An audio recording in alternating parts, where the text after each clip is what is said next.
Ito talagang mga dilawan, Boss Daday, no? Ito, hindi mo maintindihan ang takbo ng mga pag-iisip. Katulad na kinumentuhan ni Partner J, no, na wala na daw kinang si PRRD. Eh kung walang kinang si PRRD, ba't yung ginagamit ng kanilang pangalan? At kung walang kinang si PRRD, at kung walang, kung mababa na popularity ni PRRD, babastos-bastusin yan dyan sa Senado sa hearing. Eh bakit siya yung nag-lead? At yung, hindi naman sa si Coco Pimentel, di ba? Nandun, si Jingo Estrada.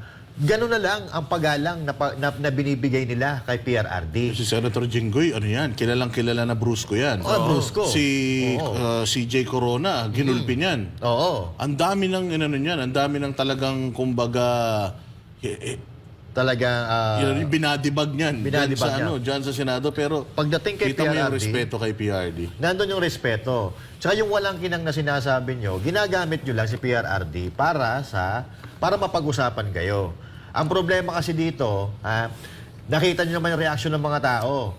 Mahirap banggain ang katotohanan. Mahirap banggain ang taong nagsakripisyo sa bansang Pilipinas, marami nagawa sa Pilipinas, kung ikukumpara sa inyo na bumabatikos, mga kritiko na wala naman nagawa. Tsaka puro yak-yak lang. Yeah, di ba? Pero bago yung yak-yak, ito, katulad yan, si Coco Pimentel. Alam natin na may conflict yan with the Dutertes dahil dun sa paksyon ng PDP. Oo. Di ba? Dahil meron siyang paksyon, kasama niya si Manny Pacquiao noon, at saka yung paksyon ni Cusi. Tapos, turn na kaduluduluhan, sila pa yung natanggal. So talagang meron tong personal na galit kay Duterte dahil nga doon sa pangyayari na yun. Sa partido. Malaking issue yun. Pero nakita mo kung paano niya inirespeto si PRD. Kasi, presidente ng Pilipinas eh.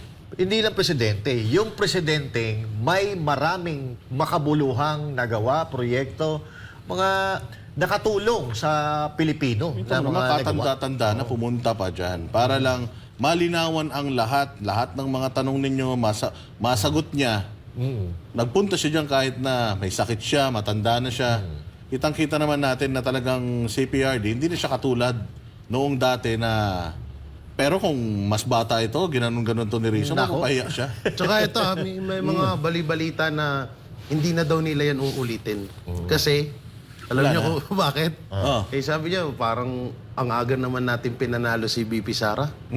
Parang ang aga nating pinanalo ang mga Duterte. Kaya nga sabi Partida, hindi pa yan tatakbo ng senator, ha? Kaya nga sabi nung boss ko sa Davao eh. Sabi nung boss ko sa Davao. Sabi ni boss. Yan ang malaking pagkakamali nila. Yan ang malaking pagkakamali nila. Binigyan nila yan ng platform para magsalita.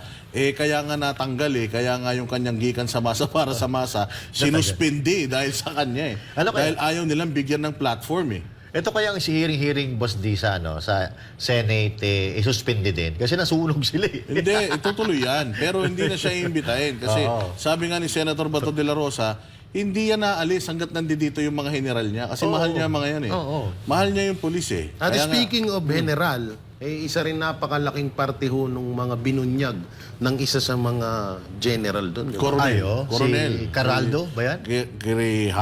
Grijalde. Si Kernel. Pero yun pa yung isa, before yan, kayong mga anti-Duterte talaga kayo, mantakin mo. Mahiya kayo sa sarili ninyo. Ang dami-dami ninyo mga press conference, apakarami ninyo mga press statements, CHR, up to DOJ. Wala naman nagawa yung si Leila de Lima ninyo. Mas marami pa yatang concert sa sa Bilibid. Kaysa sa mga nahanap na ebidensya laban kay Pangulong Duterte. Kaya talagang dito na-expose lahat ng weaknesses ng mga galit na galit kay Pierre Dimantaquimo. Si Leila de Lima, dinivote niya na yung kanyang karir sa pangbubuska niya kay PRD. Only to find out, kahit isa, wala pa pala siyang ebidensya. Kahit isa, wala siyang kasong naisampa. Nagpalabas pa sila ng nagpalabas pa sila ng isang kriminal para lang gamitin. Eksakto. Alam mo ba, yung katulad ng sinasabi mo ngayon, yung statement nung koronel, na nag-implicate dito sa dalawang congressman na nag-deny. Naku po, matindi yung kanilang mga mga denials kasi yung yung kanilang denial bukod sa